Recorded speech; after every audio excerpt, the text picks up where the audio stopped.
your position in church. I really have to rush. Your position in church is also not your assignment.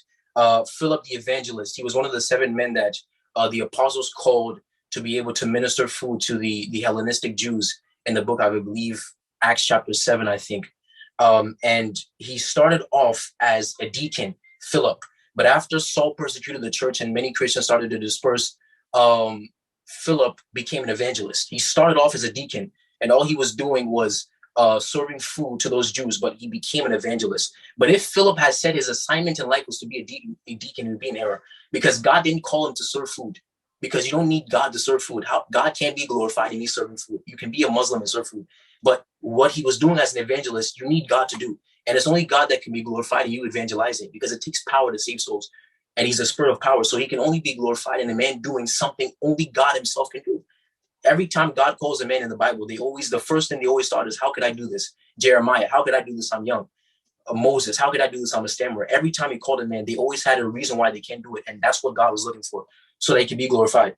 And so there's another one, Stephen the martyr. He also started off as deacon, but he began his preaching ministry and he became the first Christian martyr. So his assignment was deeper than a position he held in church. You could even, now respectfully speaking, I can even go as far to say that you can say you're an elder, but being an elder is not an assignment, it's an office.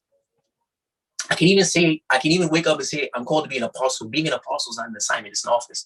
It's like me saying, because if that's the case, then the day they ordained you, you already fulfilled your assignment. If you're called, your only calling in life is just to become an apostle. That means the day they laid hands, you already finished your assignment.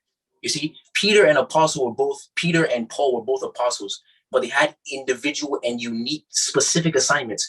Paul was called to bring the gospel to the Gentiles. Peter was called to bring the gospel to the Jews. Peter doesn't do what Paul's doing. Paul's not doing what Peter's doing, but they're both apostles. You see, there's a unique assignment. You see, there's something to do, because if the assignment is just an office, the moment they hand you the office, you're already done. What are you going to do? You see, so Paul at the end of his life said, I've laid the foundation. He said, I finished my course. That means there was a time he didn't finish it. There was still more left to do. He had a work to finish. So there's time he didn't finish it. He had a specific assignment. If you ask Paul, he's going to tell you exactly what he's called to do. He's called to be an apostle in office, but the assignment is definitive. Jesus Christ is called to be the Christ, the Messiah, but the assignment is definitive. Throughout the entire course of his life, he had one mission, and that was to get to that cross. You can't say, I'm called to be the Christ. No, there's something he has to go do, and that's to die on the cross to provide the forgiveness of sins for mankind. So second, it's not your position in church. Third, it's not your passion.